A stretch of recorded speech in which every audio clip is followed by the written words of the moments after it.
He thought the hard part would be adapting to a new place, but he quickly realized that the greatest challenge was being accepted. Every word he spoke was a reason for laughter, every mistake a new humiliation. But what no one imagined was that he had a talent that would change everything.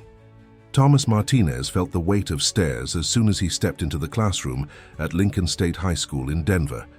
It was his first day at the new school, and whispers started almost immediately. Born to American parents, but raised in Portugal, the 16-year-old boy now faced the challenge of adapting not only to a new country, but also to a new accent, expressions, and the American variant of English that for him was almost like a foreign language. Class, this is Thomas Martinez, our new student. He just arrived from Portugal and will be studying with us this semester, announced the coordinator before leaving the room. Professor Arthur Reynolds, who taught literature and English language, didn't hide his displeasure. Tall, with a rigid posture and thick-framed glasses, he was known for his fervent traditionalism and for considering American English a corruption of Shakespeare's language. "Sit down there in the back," the professor indicated with a dry voice. "We're studying American modernists. I imagine you don't know anything about that." Thomas swallowed hard, feeling his face heat up. "I know a bit about Hemingway and," he began, but was interrupted. "Spare us your accent. When you want to participate, raise your hand." The professor cut him off, provoking giggles throughout the classroom. In the days that followed, the situation only worsened. Every time Thomas tried to speak, his Portuguese accent generated looks of estrangement. Professor Arthur made a point of translating his words for the class, as if the boy spoke an incomprehensible language, highlighting each European expression with barely disguised disdain. "Coach, here we say bus, Mr. Martinez. It seems we have a lot to unteach you," he commented once, provoking a new wave of laughter. In the cafeteria, Thomas usually sat alone until Carly Owens, a girl with curly hair and a strong personality, decided to keep him company. "Don't mind Arthur. He picks on everyone who doesn't talk like the old books he worships," she said, sitting next to him. "Thank you.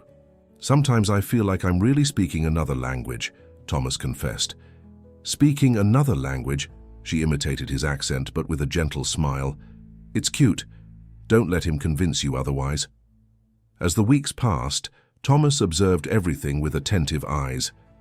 More than learning American expressions, he studied the very essence of English spoken in Colorado. At home, he recorded local TV and radio programs, compared expressions, noted phonetic differences, dissected the Colorado dialect like someone solving a complex linguistic puzzle. At the city library, he began devouring books about the formation of American English, the influence of indigenous and immigrant languages, and the peculiarities of the Western American dialect. His methodical mind compared the European English he knew with the variants he was discovering, finding patterns where others only saw differences. Mrs. Susan, his paternal grandmother with whom he lived since his parents decided he should get to know his American roots, looked curiously at her grandson's notebooks filled with notes. "Boy, you're studying more than for school," she commented, placing a plate of pot roast in front of him. "It's because I discovered something fascinating, Grandma. The English here isn't just different from Portugal's. It's like a tree with many branches. Each region of America has its own music in speaking," he explained enthusiastically. "And the Colorado dialect has its own logic. You know that yaw that some people use for everything? It's a linguistic phenomenon called semantic extension." Mrs. Susan smiled, not fully understanding the terms, but happy to see the sparkle in her grandson's eyes that before always seemed teary. At school, however, Professor Arthur continued his hostile treatment. During a group assignment on linguistic variations, when Thomas tried to explain the differences between European and American English, he was harshly criticized. "Do you intend to teach in my place, Martinez?" the professor questioned, adjusting his glasses. "For someone who can barely communicate without sounding like a lost tourist, you have quite a lot of presumption." "Sorry, Professor, I was just trying to contribute," Thomas muttered, while Carly squeezed his hand under the table in support. The tension reached its peak when the professor announced an essay contest on The Evolution of the English Language in America. Thomas saw an opportunity to show his knowledge, but the professor made sure to add, "Of course, some students will have difficulty understanding the nuances of our language. Not everyone has the luck to be born in a country with linguistic richness." Carly rolled her eyes and nudged Thomas. "Now's your chance to shut him up," she whispered. For weeks, Thomas worked on his essay with almost obsessive dedication. He not only wrote about the evolution of American English, but compiled a small comparative dictionary with sound examples, etymology of typically Colorado expressions, and an analysis of the musicality of the local accent compared to European English. The date for presenting the finalist essays arrived. Professor Arthur, with his usual air of superiority, announced the 3 best papers, leaving the revelation of the winner for the end. To everyone's surprise, Thomas was among the finalists. Now, each finalist will read an excerpt from their work, announced the professor with a smile that didn't reach his eyes. "Mr. Martinez, since you're so interested in our language, why don't you start?" Thomas rose slowly, feeling his heart race. He had rehearsed several times at home, but now faced with curious looks and Professor Arthur's sardonic smile, he felt as if he were about to jump off a cliff. He took a deep breath, and to the surprise of his classmates began to speak, not with his usual Portuguese accent, but with a typical Colorado intonation. "Language is a living organism that transforms and adapts to the people who speak it," he began, quoting Mark Twain. "And the people of Colorado, in their wisdom, have not only preserved English but enriched it with a musicality and expressions that reflect their own soul." Silence took over the room. Professor Arthur frowned, visibly disconcerted by the fluency and the almost perfect accent that Thomas demonstrated. "My work doesn't just address the differences between European and American English," the young man continued as he distributed some printed copies, "but the beauty and logic of the Colorado way of speaking, which many mistakenly consider as simply deviating from the cultured norm." In the pages he handed out, there were comparative diagrams, etymological trees, and even phonetic transcriptions, demonstrating how certain Colorado expressions had roots in archaic English, preserving forms that had been lost in Europe. For example, the characteristic reckon is not merely an interjection, but possibly derived from the old verb to reckon, in its archaic form, which in medieval English was pronounced differently. Colorado residents preserved this sound that was lost in the evolution of the language in Europe. Some students widened their eyes, impressed. Carly smiled proudly.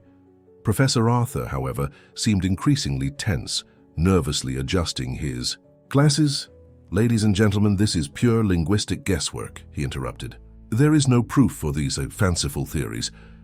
Thomas smiled gently, as if expecting that reaction. "Actually, Professor, there are several studies on this. In fact, in my bibliography, I cite linguists Robert Ilari and Andrew Castile, who documented these permanences of archaic English in regional American dialects. I can show you the references." A murmur of admiration went through the classroom. Never had anyone challenged Professor Arthur with such confidence and foundation. The man, visibly uncomfortable, tried to regain control. "Proceed then," he said dryly, "but be brief." Thomas continued his presentation, explaining how he had mapped the variations of Colorado English in different regions of the state, and how many expressions considered wrong by the professor had in fact a perfect internal logic and preserved elements that European English had lost. At the end, he presented recordings of different Colorado speakers, from farmers in the countryside to university professors, showing how the accent and expressions varied but maintained their own coherent identity.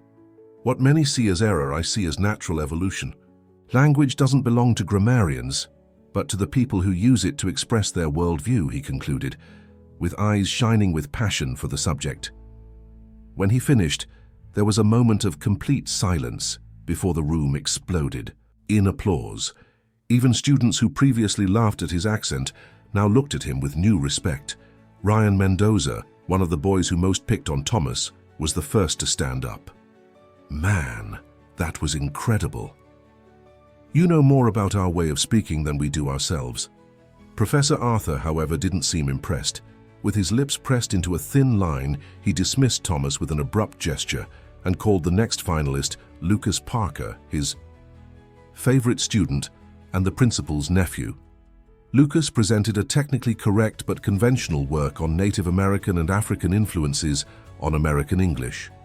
The third finalist, Julia Campbell, addressed the importance of preserving the cultured norm, a theme that clearly pleased the professor. "Very well, the decision will be announced in the next class," concluded the professor, avoiding looking at Thomas. In the hallway after class, classmates surrounded Thomas, asking questions and praising his work. It was the first time he felt truly accepted at that school. Carly approached with a radiant smile. "I knew you were going to crush it," she exclaimed, giving him a spontaneous hug that left him blushing. "But Arthur won't swallow this easily, you know. He has too much pride." "I didn't do it to impress him," Thomas responded sincerely. "I did it because I really find it fascinating how language evolves in different ways in different places." That night, while having dinner with his grandmother, Thomas told her about the presentation. Mrs. Susan listened proudly but also concerned. "My child, be careful. This professor doesn't seem like the type who accepts being contradicted. Do you think he might harm me?" His grandmother sighed, serving more cornbread on her grandson's plate. "People with wounded pride sometimes do things they themselves never imagined being capable of," she said, with the wisdom of someone who had seen a lot in life. In the following days, the atmosphere in the classroom changed. Classmates now sought out Thomas during breaks, curious about other linguistic differences. Even his Portuguese accent, previously a joke, now seemed interesting. Professor Arthur, on the other hand, had become colder and more distant, completely ignoring Thomas's existence during classes. On the date set for announcing the winner, the tension was palpable. Professor Arthur entered the room with a closed expression, carrying the essays in a folder. "After careful evaluation, I decided that the winner of the contest is..." He made a dramatic pause, his eyes deliberately avoiding Thomas. "Lucas Parker." A murmur of discontent ran through the room. Lucas seemed more surprised than happy. Looking uncomfortably at Thomas, Carly jumped up. "With all due respect, Professor, but that's unfair. Everyone knows Thomas's work was the best." "Miss Owen, sit down," ordered the professor, with a cutting voice. "The evaluation took into account technical criteria that go beyond simple presentation.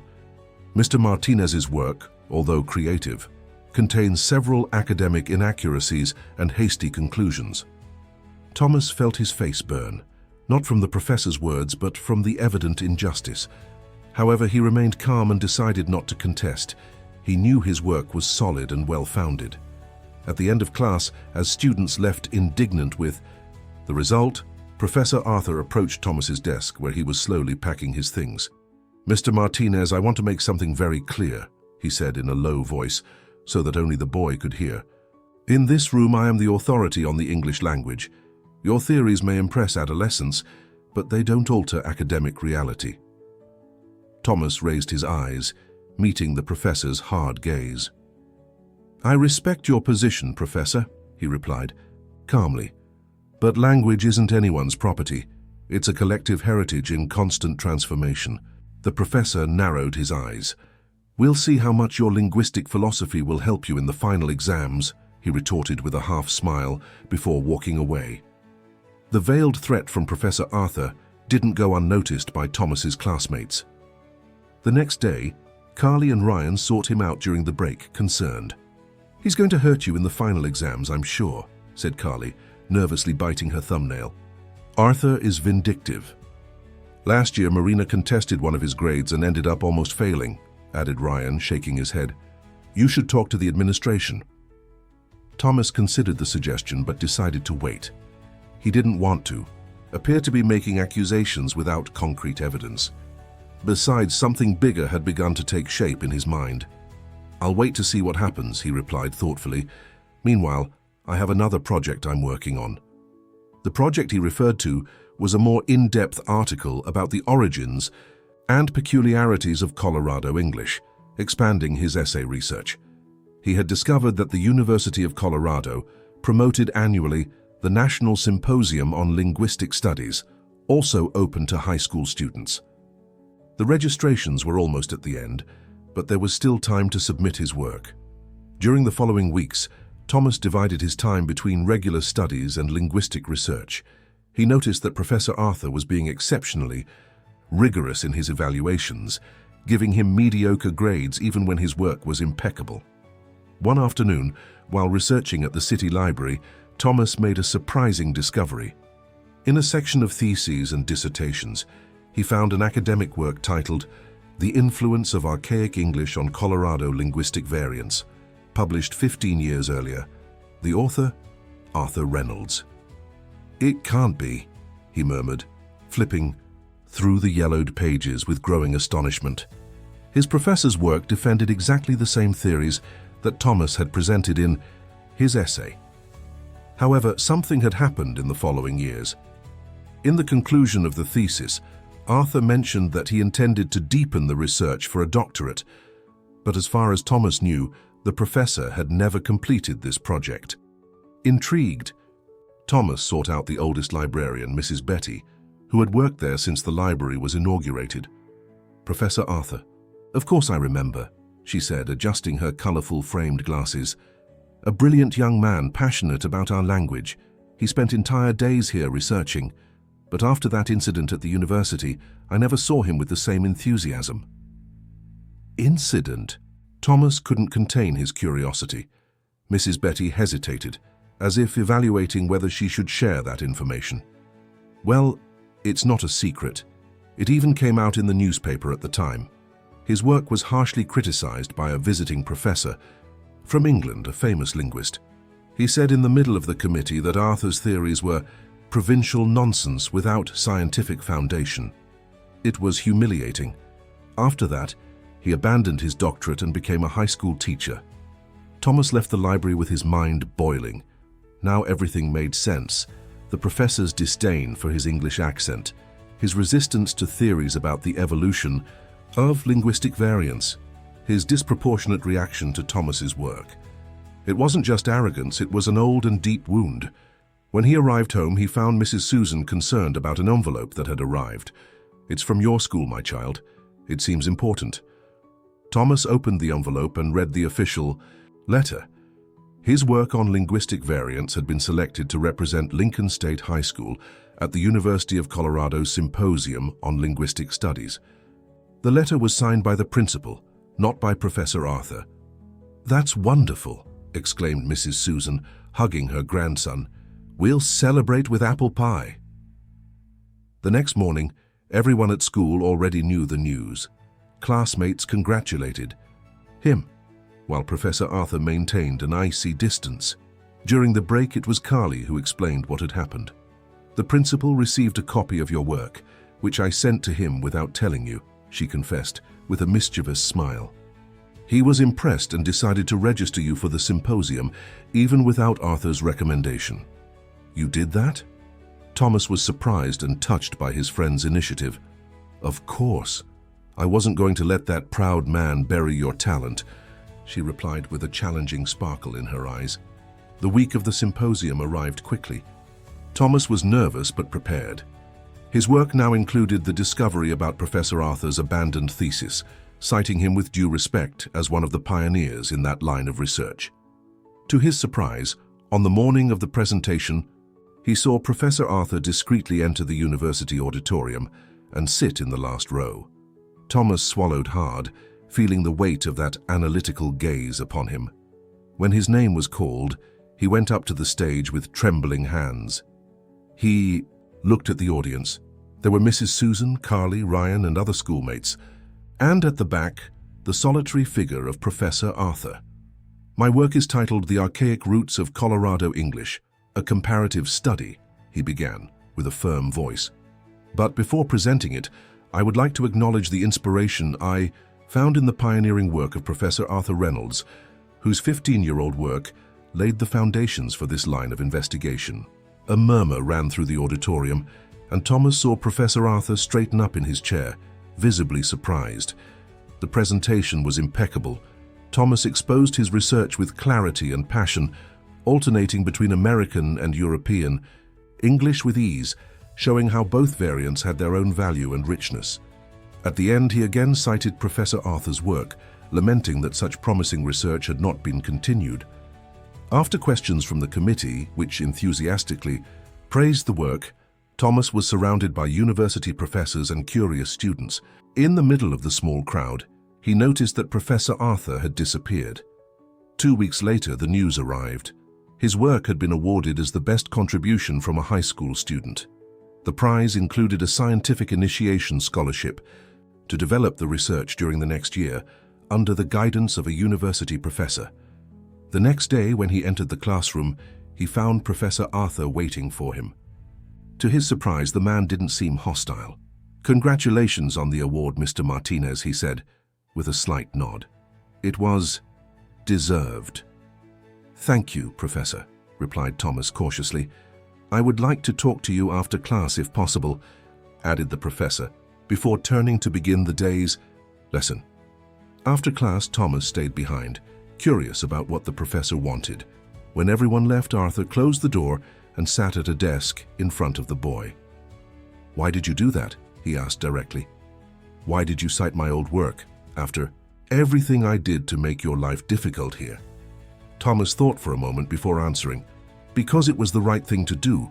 Your work is brilliant, Professor, and it deserved recognition."